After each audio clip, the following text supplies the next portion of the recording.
Okay, well, welcome again to the 24-20 or 25-26 EFHL um, coach and managers meeting for U9 to U13 managers and coaches.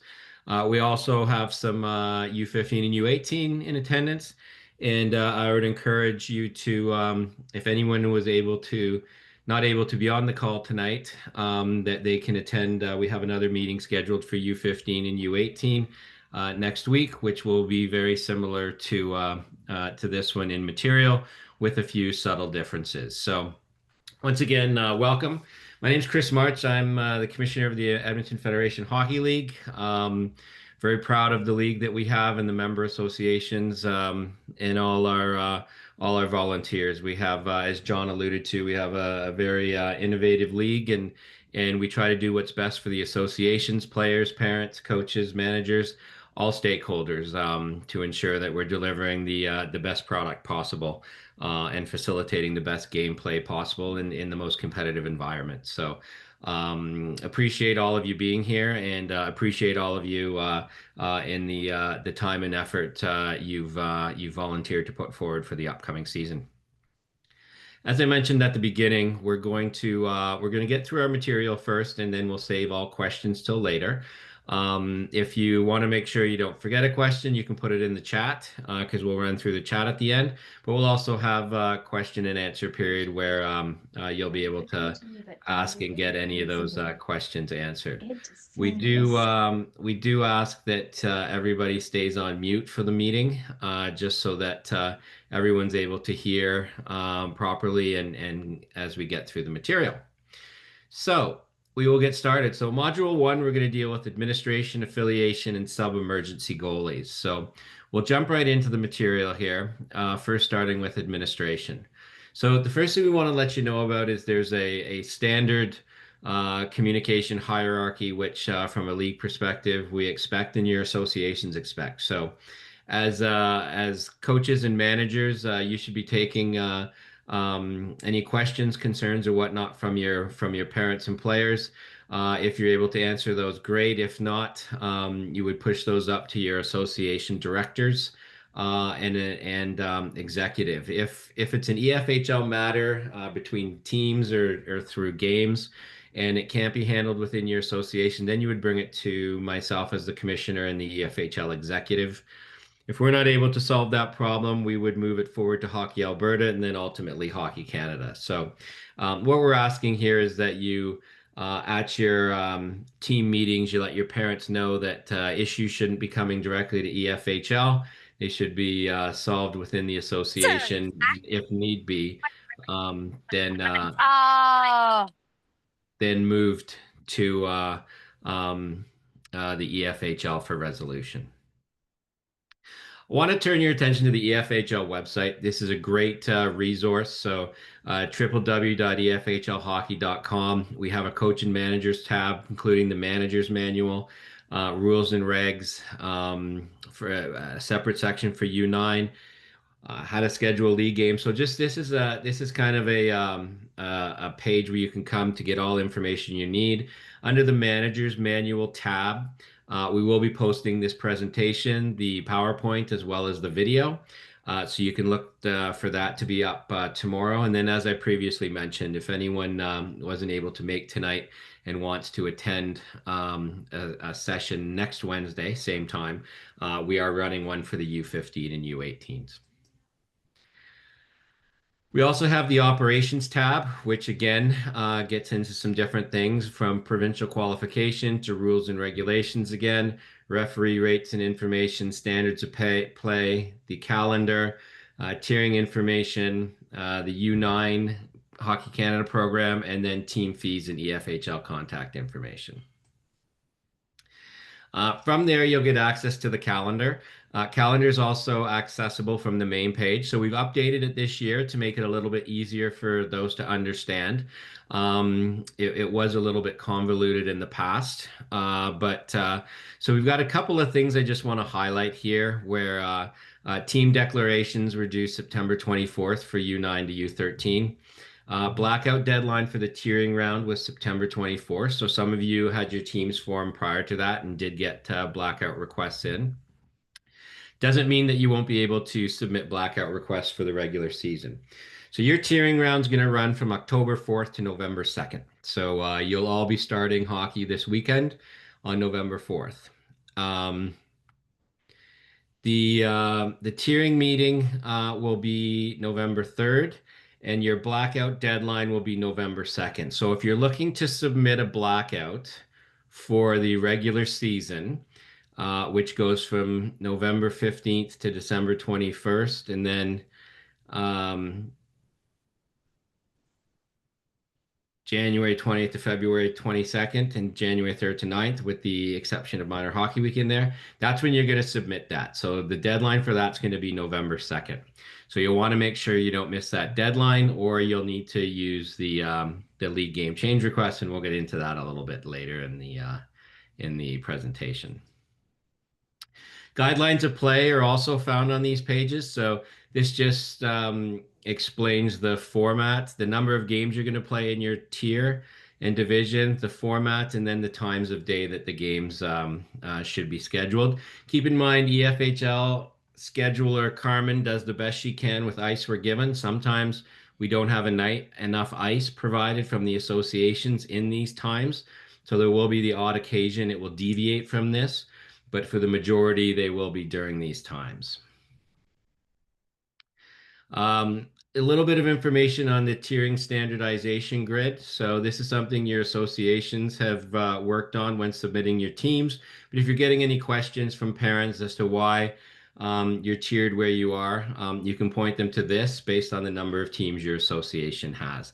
There's one for U11, U9, U11, and U13, and then one for body checking and non-body checking teams.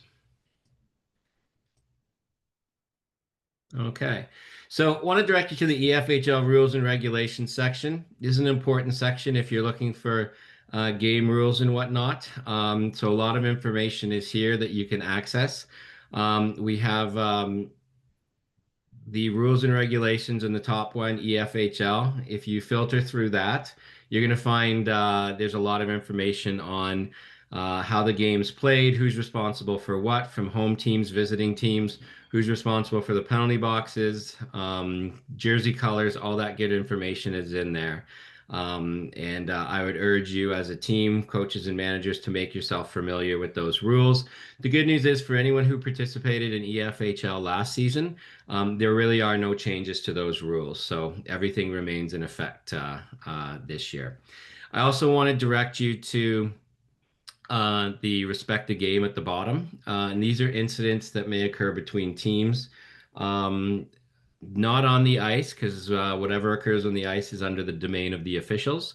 But if there's an issue that happens off the ice, in the arena lobby or something like that, this is where you can report it to the league. Also under there is the Hockey Alberta Maltreatment Investigation and Procedures and Reporting Form. This is for any issue that you might have come up during the season when you need to report to Hockey Alberta, and they will open an investigation. Again, I'm just going to mention that we're not taking any questions until the end of the program. We have introduction to rules and regulations for U9, so this will be important for those playing U9. We have memos and season schedules. So just a reminder, because it was last year was the first year we had changed the program. So from now October 4th until the end of January, you'll be playing cross ice hockey with board systems. I know some people had there's a rumor out there that within the city of Edmonton, the city got rid of all their board systems. That's not the case. So U9 will continue to be played cross ice with the standard white board systems for this season. From February 1st until March 18th,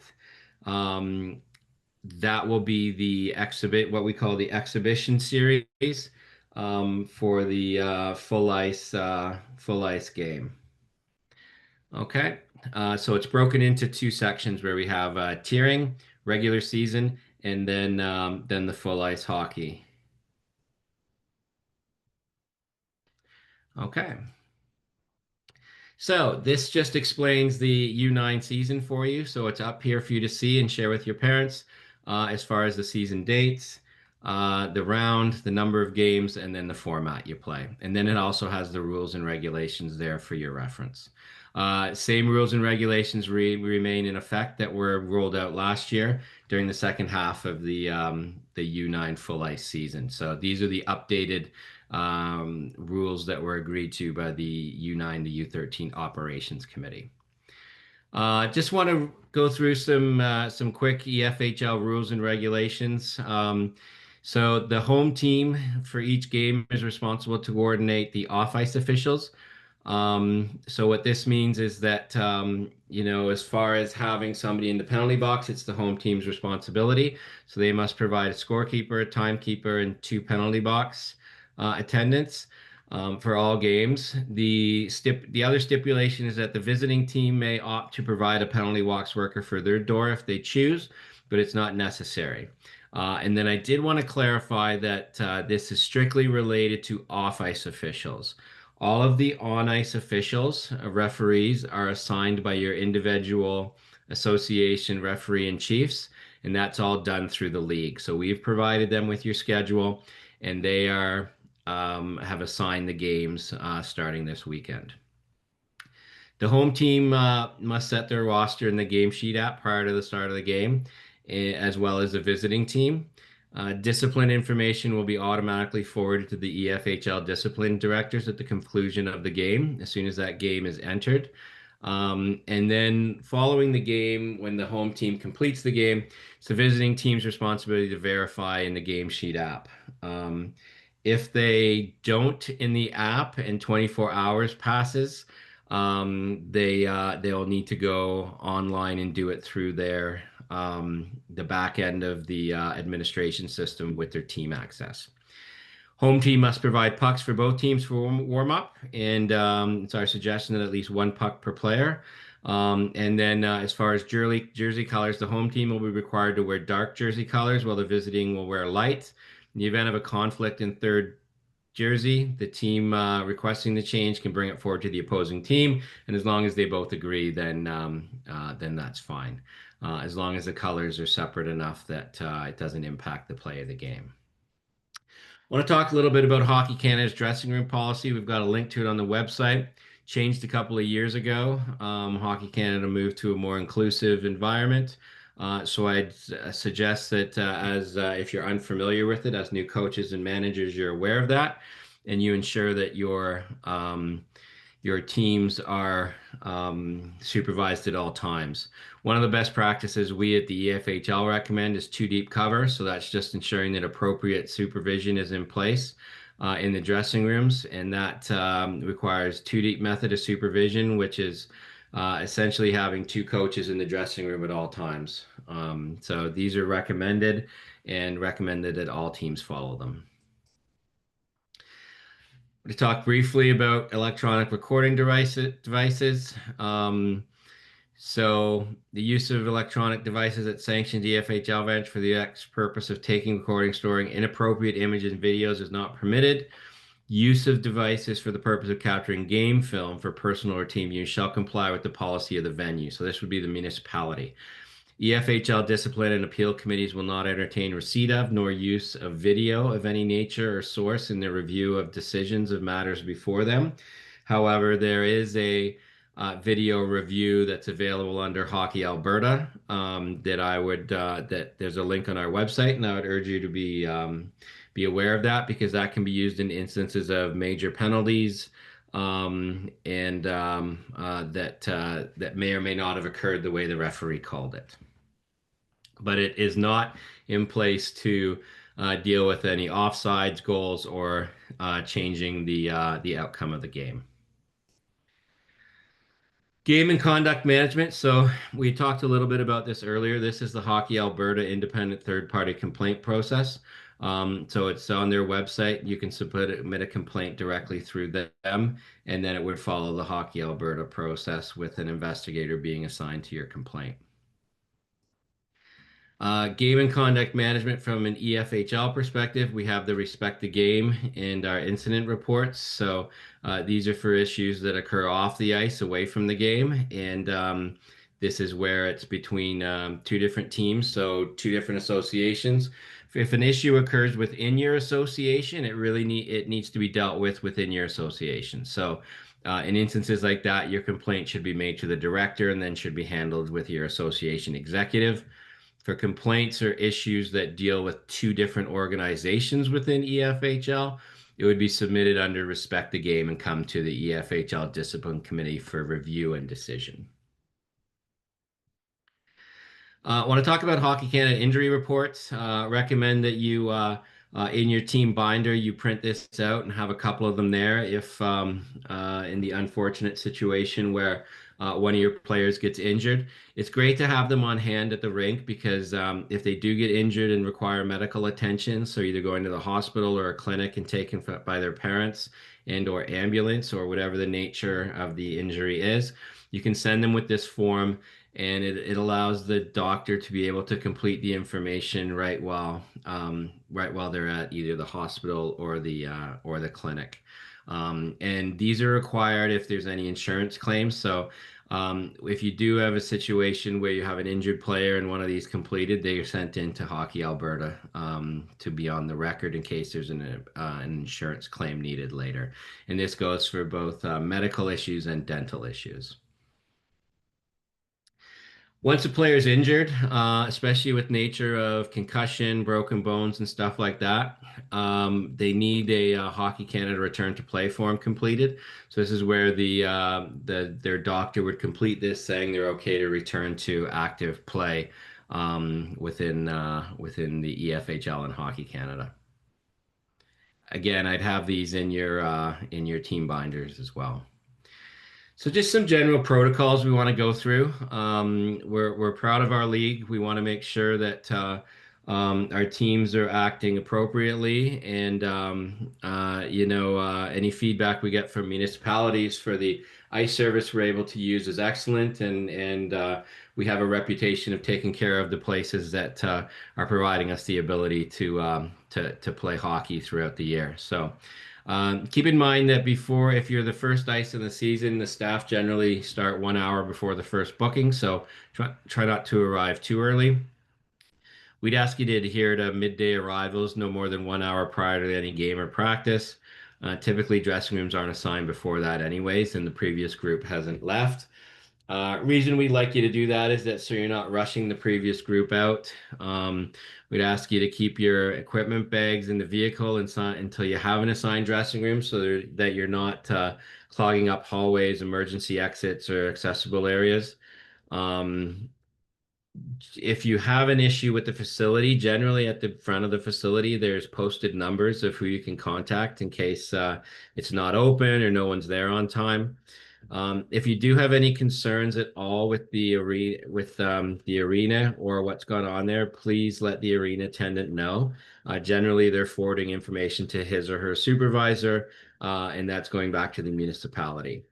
If you are looking for any additional ice bookings, they should really be going through your ice allocator. Typically, associations get a preferred rate for minor hockey rates. And then the last thing is sometimes you'll have games after public skating, and we just ask that you keep your teams off the ice in public skating because we're not aware of any municipalities that permit hockey equipment during public skating. Just some more arena use best practices. Again, we're going to bring this point up for the second time, but it's because it's so important. Coaches, managers, and their designates must be on site to supervise their team from arrival right to departure. We recommend you inspect the dressing room before you get in it or the team gets in so that you can report any damage, and then after all players have left. It's important you report any damage prior to because anything that might occur or that might happen to the dressing room while you're in possession of it could always be charged back to your team and the association. We have found that in the times when it's unsupervised, this is when vandalism and excessive mess occurs in the dressing rooms, and just be aware that we know We're aware of what teams are playing where, and any damages will be directly sent back to the association for follow-up and payment. Just want to go through some restricted items. Consumption of alcohol is prohibited in the premises, as well as smoking. Chewing tobacco is not allowed. Users who do that or use it will be billed for cleanup. Use of portable skate sharpeners not allowed on the premises. Um, Saws may be available for use. And this is for if you ask the arena attendant, they may have them if you're needing to cut sticks down. I'm not sure how much that goes on anymore. And then we would ask, especially at the younger age groups that you supervise, any saw action activity to make sure that nobody hurts themselves. Keep in mind that the garbage containers in most arenas are self-contained to snuff accidental fire and are extremely expensive to replace. So any damage to those, then your team will be charged. So any of these infractions just leave a bad impression of our league and our team. So we'd ask that you abide by our best practices and leave us in a situation where we never have to worry about the loss of future ice rentals. Just a few more last use of dressing room keys. So we recommend that you always keep your dressing room doors locked. Sign keys out an hour before your booking. Don't try and get there just before the attendant has to get on the ice surfacer to redo the ice. Keys can generally be returned in a secure location, and generally most municipalities, if you're losing a key, there's going to be a charge of about $100 to have it replaced. EFHL referee rates. So these are posted on the website. Your associations would be aware of this as well. So there's two things on here I want to draw your attention to. One is the actual official rates. So if you're, what I wanted to draw your attention to is for U9 half ice. If you have three officials for the half ice, they're to get $20 each. If only two officials show up, you're not to pay them the additional money. We've heard complaints about this previously, and the officials have been made aware that if only two officials show up, it's $20 each. They don't split the remaining $20 because that's supposed to be a supervisory position. When you move to U9 full ice, you'll be paying two officials, and they'll be making $30 each. Otherwise, it's the standard across the board. You'll reference your tier and number of officials, and then you'll pay them that amount of money. At the bottom is the referee contact list. So this is if you're needing to set up exhibition games. You can contact your local referee in chief. At no time are coaches and managers or those members or executive and associations to be reaching out to the referee in chief to get penalties changed or argue penalties. Any issue that comes up with penalties or discrepancy that a team has need to be submitted by the association to the league directly to myself, and we will open an investigation. So just be aware of that and those contacts. EFHL game ending procedure. So during the regular season and in the playoffs, what we have is because ice times are limited with 5 minutes left in the ice time, the clock will drop to 2 minutes. This has been standard across EFHL and just ensures that we get the games in time and we're not pushing back start times of other games. In the once the playoffs roll around and we have situations where we need to decide a winner in a deciding game, the playoff overtime procedures will follow. They're listed here, and basically in a nutshell, they mimic the NHL overtime procedures where it's a 3-on-3 and then a shootout if still tied after 5 minutes. A three-person shootout and then sudden death. Affiliation. So a lot of the affiliation will be completed through your associations. Hockey Alberta, and we have this link on our website where you can select the age division and it'll let you know where you can affiliate from. So this is more something that's going to be completed by your registrars and directors. But just so you're aware, if you have any questions, there is an affiliation tool here that you can use. and it can show you what all teams you can be affiliated to, or as a team, who you can affiliate to your team. So it's a worthwhile tool if you have any questions about affiliation. Affiliation rules can be found in our rules and regulations, and the process for how you handle um, eligible affiliated players. Each player can only play up to 10 games during the regular season, so just be aware of that. And then for league games, you will need to enter them. When we get to entering rosters, you'll want to enter them with an AP beside their name so that everyone's aware that they're an affiliate player. Just more affiliation rules and how the process works. And as I suggested, as a coach or manager, I'd recommend that you read through this section of the EFHL Hockey Alberta rules and regulations so you're familiar with it when using affiliate players. Substitute goalies. So this is becoming something more common. We have teams now that don't have goalies, teams that just have um, affiliated goalies, but the substitute goalie form is on our website. We ask that it's completed in its entirety. We would let you know that you don't need president, manager, parent signatures. We just really need the information to verify what the team is, who the team is, who's requesting an emergency goalie, and where the emergency goalie is coming from, so that we can make sure it fits within our tiering guidelines.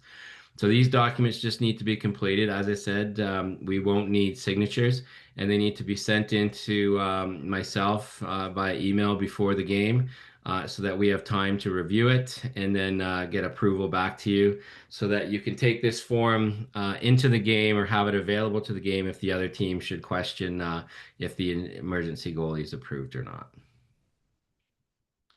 So we're going to jump into module 2 with roster input, game sheets, and scorekeeping. So roster input. And so I'm just going to pop out here right now, stop sharing this. And we're going to go right to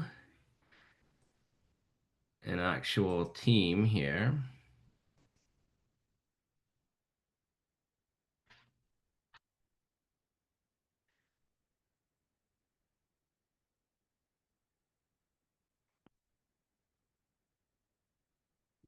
Okay, I'm going to take you to an actual team to show you what you're going to see. So in this case, I've selected, hopefully everybody can see that. I've selected Female Hockey Alliance Team EF456 participating in U11. So you should have received your team ID and login, which you use to log in on this website. And this is your dashboard. So if you have anyone like your timekeepers who are using the Ramp Game Sheet app, you can enter this team code here, and this will pull up all your games that get assigned to this team.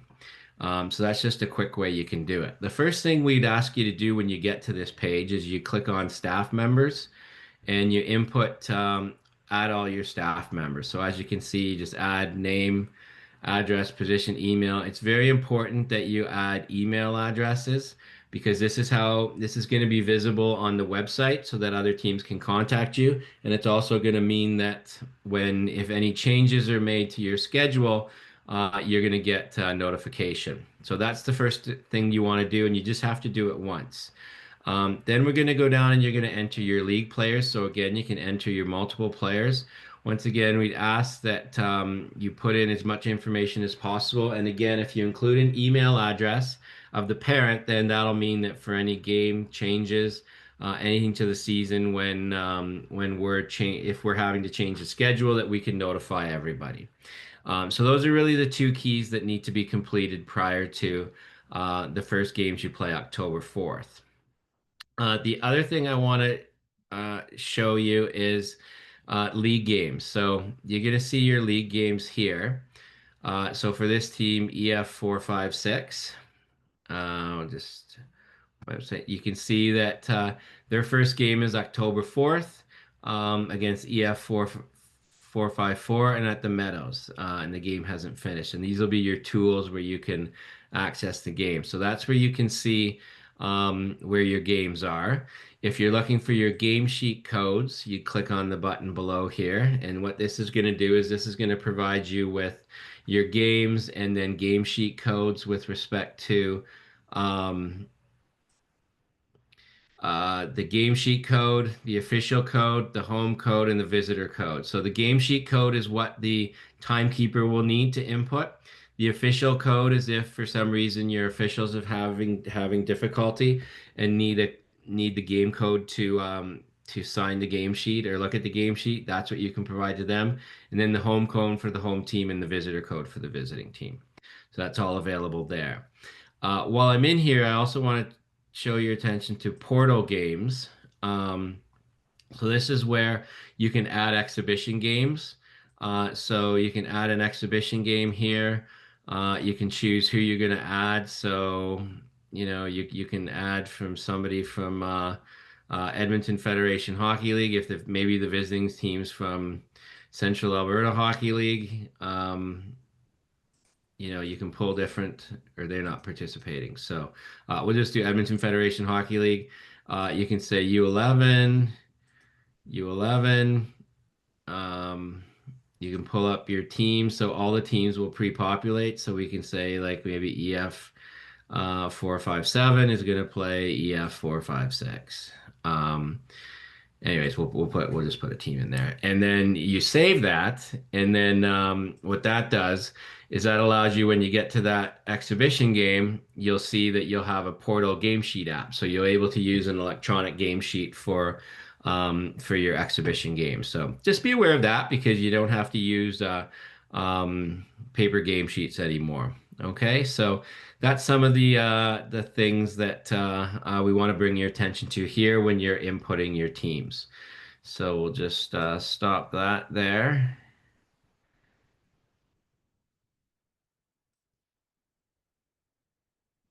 And we're just going to pop back to our PowerPoint presentation.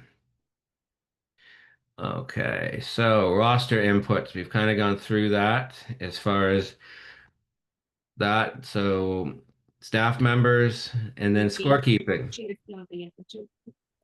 So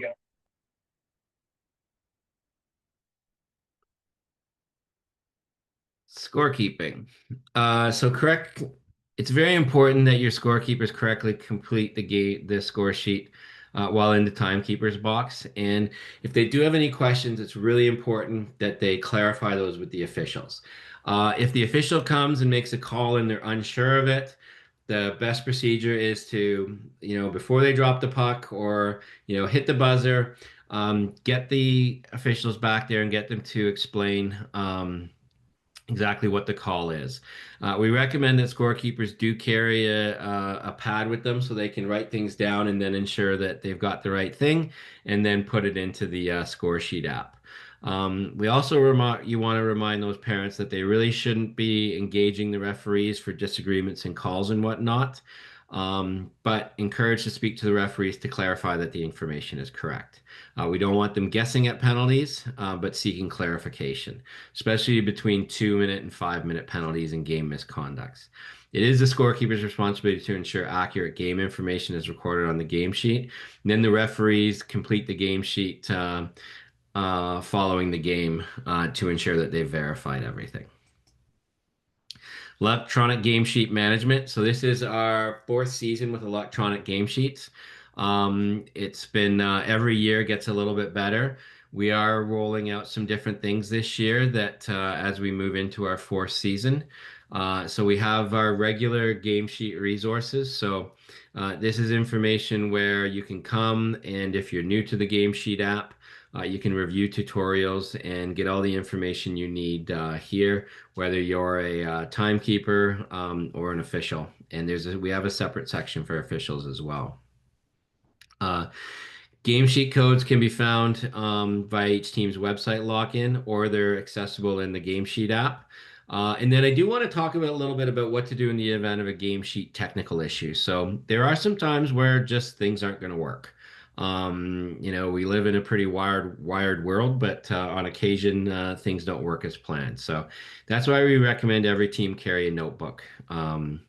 and the officials do the same, so that if there is an issue and the game sheet app isn't available, there's no hold up to start the game. Officials have been instructed that if they're not able to review the game sheet because the game sheet app's not working, they are still to drop the puck and get the game played. The game would be recorded on a sheet of paper or in the notebook, and then ultimately uploaded into the ramp site via the team's ID and password. These instances are rare, but they may happen. And For that reason, we want to make sure that you have a notepad to record it on, because we need to ensure that all games are played. I can assure you that games won't be rescheduled because of a technical issue, so you need to use that ice because replacement ice won't be provided. The other thing that I want to bring up at this time too is with officials. So in the odd chance that an official don't show up for the game, these mistakes sometimes happen. We really highly recommend that coaches or on the team, at least one or two coaches have skates at the game so that they can officiate the game. We don't have makeup ice for situations where teams say, "Oh, well, there's no officials, we're not playing the game." Hockey Canada rules state that coaches of the teams can officiate the game, or the captains of the teams. With the age groups being U9 to U13, our recommendation is if a coach for each team brings their skate to every game, then we can at least ensure the games are played. So penalties and suspensions. Things you need to be aware of is we have the individual accumulated penalty system through the back end of the website. So this allows for tracking a penalty minutes. So for any frequent flyers, this is something that will come up this year because we have had a reduction in the individual penalty minute thresholds, and they're all posted on the website. Um, so what will happen is if they cross one of those thresholds, your director, your association director, will get an email confirmation from EFHL discipline that this player needs to sit out a suspension because they've accumulated too many penalty minutes. Um, we want to make sure that the timekeepers are clear when they're entering the information on the website, because when a suspendable penalty is entered, the discipline directors automatically receive email notification and advise the association director of the suspension electronically. Um, so it'll be labeled on the online system, and then if your player is at a tournament and gets suspended, you'll need to submit that information as well. What you'll need to do as well is you may need to submit additional information from games played to serve that suspension during the tournament. Tournaments that are using electronic game sheets, you would keep the game sheet or get it from your coach. So just be aware of that. And just stressing again how important it is that timekeeper, scorekeeper penalties are recorded on the game sheet are accurate. It's very important because it does impact things.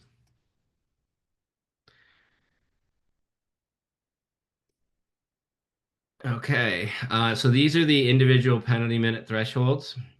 So as you can see, there is some reductions that occurred this year to some of the categories of play. Um, Specifically, U13 tier 1 is down to 60 minutes, and U13 tiers 2 to 6 and U11 tier 1 are 50 minutes, and then U11 tier to 2 to 6 are 40 minutes. We also had reductions at U15 and U18. Module 3, and the last one. We're going to talk about blackouts, league game changes, and game swaps. So, the EFHL and the board of directors, which includes all of the associations, have moved this year to an automated system where teams may apply for blackout periods during the regular season in order to celebrate tournament play or special events. They've also approved a user pay system where teams requesting blackout weekends submit it, and it's $100 fee for a weekend. And then as we showed on the website, there's a link that you're going to follow, and you're just going to complete the basic information of when the weekend is. You're going to fill out some information. You're going to go to a payment link, and then complete that, submit it, and then we will get it review and approve it for you, and then it'll go into the scheduling for the regular season. Please keep in mind that because of the system we have, refunds are no longer permitted. So if you are submitting it, please just double check what you're submitting. And we can move money around. So like if your blackout gets canceled or you don't need it anymore, we could move it to another date, but we're not able to refund because we're on the program where refunds aren't permitted to cut down on fees to the league. League game changes where there's a new ice slot. Again, user pay system. You're going to fill out the information here. It's a $100 fee, so this is an increase from last year from $50 just to go to a standard fee for both blackout and league game changes. This is going to require a little bit more information where you're going to need to complete the information of the team you're playing. You're going to need to provide the original ice slot as well as the new ice slot. You're going to need the email addresses of the teams so that you can submit it because the team's going to need to approve the league game change. So under this automated system, we get approval of both teams and then we can process the change for you. And what happens in this case is we process the change and then we also notify the officials so that the officials are canceled for the game that you're not playing anymore, and officials will be assigned to the new game you're playing. So the $100 covers the change in the schedule as well as the officials. It does not cover the ice slot. It's the team requesting the change who needs to pay for and acquire that ice slot. Game swaps. Game swaps will remain complimentary. These are when you can swap games within your division. So only games within the same tier and division can be swapped. So just be aware of that. And in this case, you're going to need to submit even additional information because you're going to need to submit the information for all four teams and email so that everyone can approve because the league only makes the change to the schedule once every team has approved of the change in play. So just be aware of that. And that's it. We can now go to the question and answer period. I'm not sure how what's in the chat, but there's a couple things we can do. I can start working through the chat, or you can put your hand up and ask the questions as they come up, and we'll do it that way. And I'll start working through the chat questions.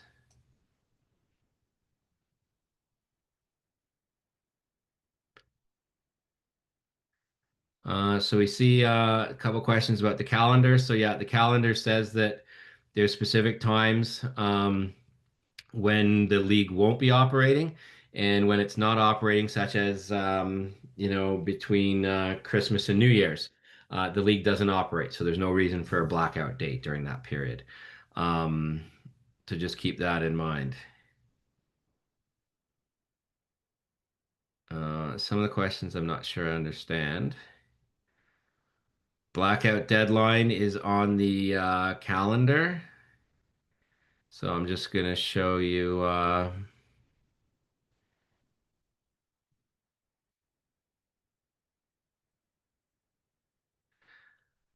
just going to show you.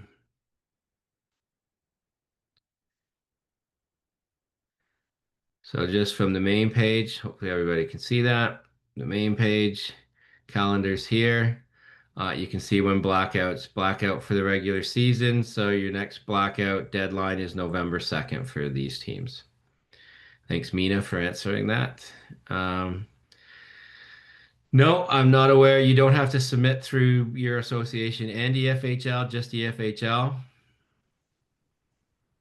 unless Sherwood Park wants you to, I guess. It looks like Allison does. So um, that's not, that's an association specific. Presentation will be posted on the website. Oh, you guys are awesome. It's like they're you're answering all the questions as we're going through them. Uh, home team is dark. Yeah, once again answered. Do you need to fill this out if the sub goalie is on your team and not from another team? Okay, so this is an interesting question. So, yeah, like if your goalie is on your team, um, and what I mean by that is like a player on your team, and you couldn't find another goalie, so you're just using a player, then you don't need to complete the sub goalie form. They can play. The interesting thing about goalies and players is, at the U11 level, we recommend you register all players as all goalies or players as players. That allows you maximum flexibility because you don't have to designate a goalie at U11. But that allows you maximum flexibility to move a goalie to player and a player to goalie if needed. At U13, where you have to designate a goalie, U13 and up, um, we would recommend that, if you do have a player on the team that wants to play goalie, that player can play goalie, but a goalie can't play player from the U13 and up level. So just be aware of that.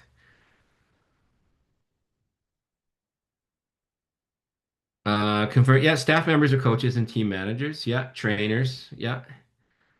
The login information for teams would have been sent out, so you should have received that from your association. If you haven't, please reach out to your association. You don't need to RSVP for a game. Um, yeah, sub goalie is only when you need to borrow a goalie from another team. And what I should say is too, sub goalie really opens it up entirely. So if you're like a U13 team in Confederation hockey, you can and let's say you're a tier three U13 team, you can get a U13 tier three, four, or five goalie from any association of a registered team in Alberta, as long as they're from tier three, four, or five. So just be aware, it really opens it up that you can get not only from a different team, but from a different organization as well. Yeah, PowerPoint will be posted. Um, yeah, associations will notify you of your logins. Exhibition games. So you can schedule, once you have your schedule, you can schedule exhibition games anytime. I would suggest you try to do it with as much time as possible because the one thing that you'll have to do is reach out to your referee in chief of where the game is to make sure that they can have officials for your game. For players, goalies play both. I'd suggest you're probably going to need two jersey numbers for the players, and you can enter both in ramp. If it's U9, you can add whatever number because it doesn't impact statistics, or if you're an association that's not showing statistics. U11, we've had this question a lot. We have two players that play half goalie, half player. So that's great to see. They can either share the same jersey or different jersey numbers and different goalie number. Just be aware that it will impact their stats. You shouldn't need to reach out to the opposing team the week before. The assumption is every team will attend the game. If a team does no show, league has a very strict policy in place. It's that the team and association will be fined $1,000. Second instance of no show is a $2,500 fine. And instances of this would be if a team doesn't get the proper permits, goes to a tournament, misses a game, they would be fined, and the association would be fined. If it happened more than once, then they could face expulsion from the league. We don't take lightly to teams not showing up. It's not fair to the other teams. Game sheet codes, we showed you where that was. For U9, scorekeeping doesn't need to happen because there are no scores, but you do need to confirm the players who are on the ice. And you need to complete the game. Yeah, so lots of answers here. Um,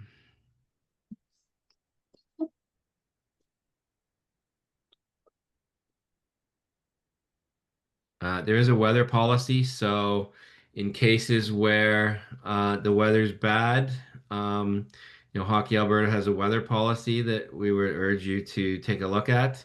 The one thing that we don't want is we don't want teams feeling that if the road conditions are unsafe, that they need to travel.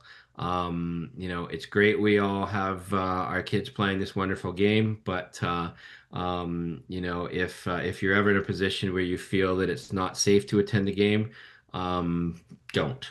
It's not worth it. There's more important things when the weather's bad. So just be aware of that as well.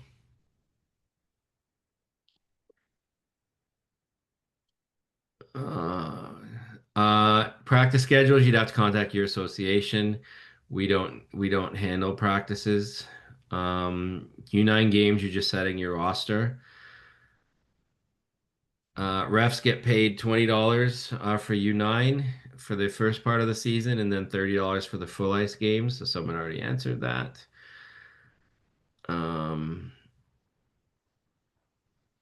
yeah, EFHL doesn't supply any insurance, so I'm just looking at the one where the team's going to do some dryland training and third-party liability.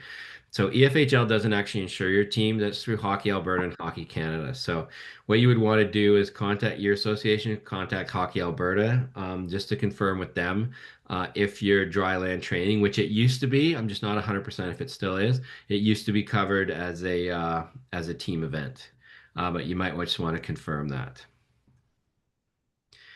U9 female affiliates, can they come from a co-ed U9 C? Yeah, so for teams, if this is like a Camrose U9 or Wetaskiwin, yes, your affiliates can come as long as they're affiliates from that are within the rules and regulations. They can come from a different association outside of the league. So I can't run you through what I would recommend for the Game Sheet app is you watch one of the videos that'll take you through how to enter all the details you need.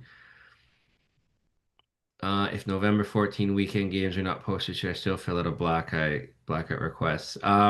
Yes, because the chances of if we go back to the calendar,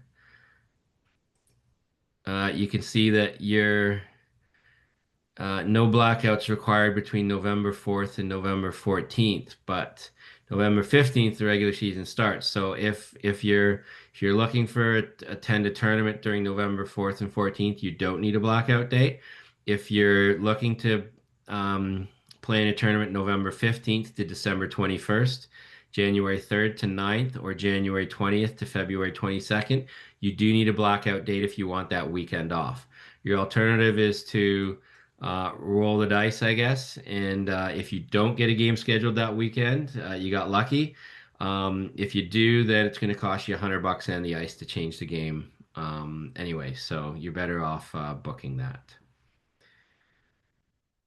Um, no, timekeepers just need their timesheet. They don't need the home and away codes. Is there an extra cost for goalie camps? Are they included? That's an association. Um, the league doesn't provide any additional training. Coach insurance. If you're a registered coach, you'd be insured under Hockey Canada. Should we go out to 2 minutes in the last 5 minutes? Should we wait for the rest to tell us? Well, what we would recommend is that your timekeeper should really be the one who's aware. So, with 5 minutes left in the ice time, they should ring the buzzer if the referees don't come over, and drop the clock to 2 minutes.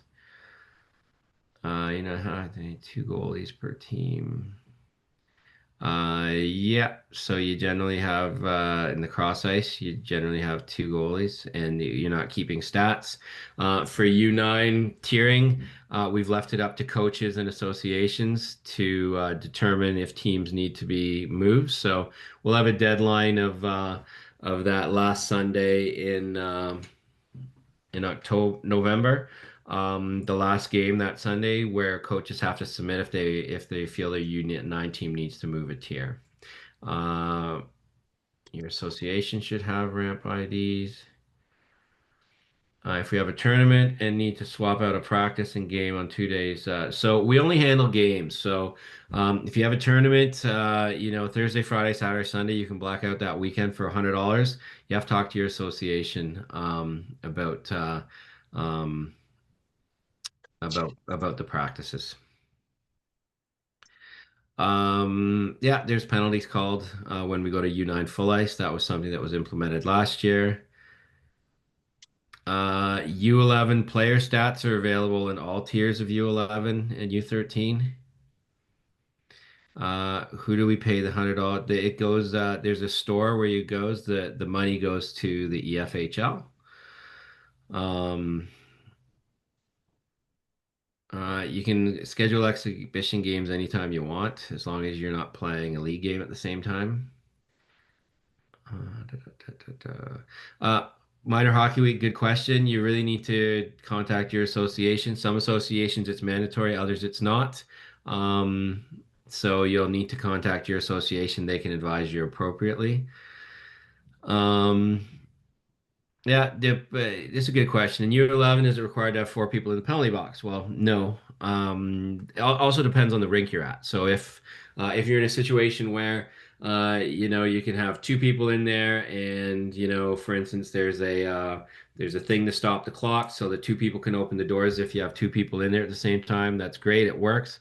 If you're in one of those rinks where it's individual penalty boxes where you can't get out of the penalty boxes, then you'll need more people there. But I would say like use your best judgment. It depends on the location you're in.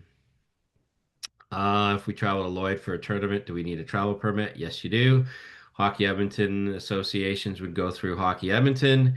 Um, Outside associations would go through Hockey Alberta. Shift length varies for U9 for a half ice and full ice. It's in the rules and regulations. Overtime rules for U11 regular season and playoffs. So for regular season, there is no overtime. For round robin playoffs, there are no overtime. For overtime, where we need a winner, they're posted on the website and they mimic the NHL overtime rules. Uh, Looks like U11 tier 4, 5, and 6 teams can't have affiliates. That's not true. They can have affiliates. This is a Hockey Alberta error that they need to update. So they can take an affiliate from a lower level or U9. If an affiliate goalie dresses but does not play in the game, does it count towards? No, it does not. Um, the Hockey Canada injury form is not working on the EFHL website. Okay, I'll take a look at that. Um, yeah, just more. $100 blackout. So any of those fees, you need to go to it'll direct you to the Hockey Edmonton store or the EFHL store where you pay it online through credit card. Again, the $100 is for the whole weekend, not per day. Um, Both teams pay the referees, half for each team. So in the instance that, yeah, like U9 used the example. So like if there's three referees there and it's $60, one team's going to pay 30, the other team's going to pay 30. Um, you can work that out with the officials. Nothing came up to play when I did my blackout that there was no game on these days, and I no. Um, yeah, we review blackouts to make sure that um, it's during the following period. Sometimes we miss it, but I would suggest you need to submit it again. You don't need to keep score, but you need to complete a game sheet. That's correct. The referee and chiefs for your association book the book the officials, and yes, it's still cash to the officials. It's for this upcoming season. I think I missed U9 ref payment, home team or pay split. There is no home team pays. For all the FHL, all officials' fees are split 50%. Okay. Do we have any other questions? Yeah. Do we have to manually add each player to the league players in the ramp app? No. When I showed you about when I showed you the website about entering your roster, when you do that once, it'll come across on the Ramp team app. So that'll be for both coaches and players.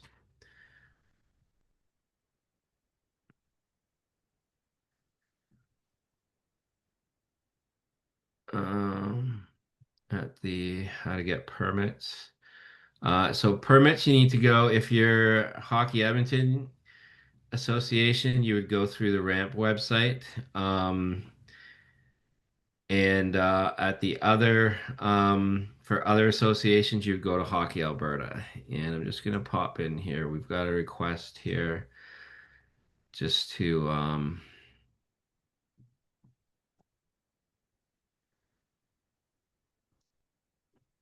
okay, I'm going to share my screen again.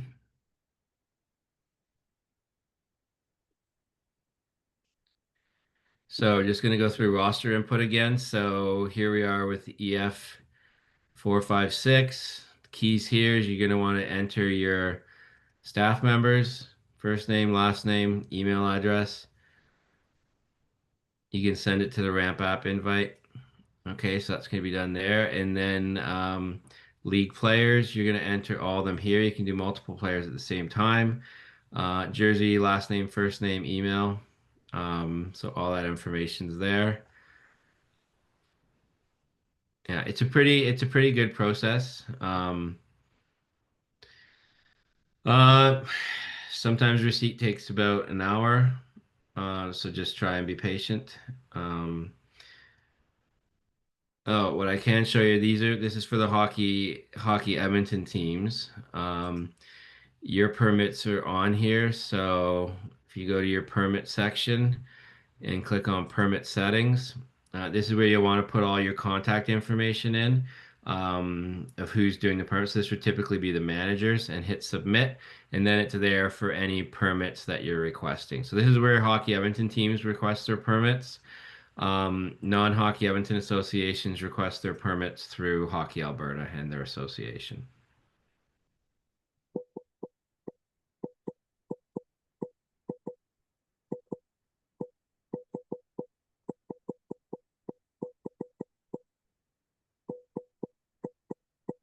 Do we add timekeepers to staff members? You can if you choose. Yeah, U13 tier one is three-person system.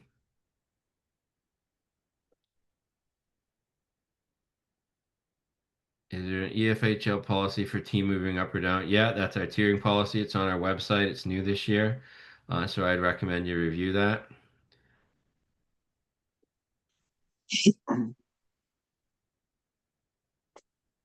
Presentation and recording will be made available. No, you can add two managers to ramp. It's not a problem.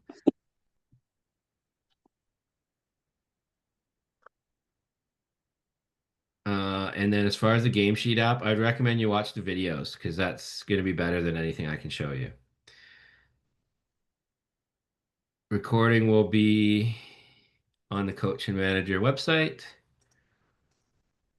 which is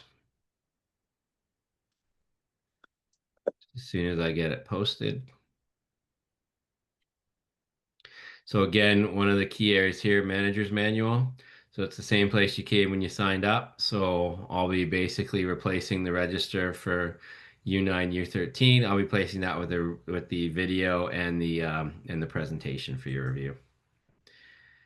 So just I'm gonna stay on and take questions, but I'm just gonna thank you all for attending and stop the recording so that it doesn't go on too long. But I'll hang around here for a little while if there's any additional questions and whatnot. So thank you all for attending. Really appreciate you putting your names forward to help with the teams this season. And I wish you all the luck as you start the season and safe and competitive season for all. So thank you again.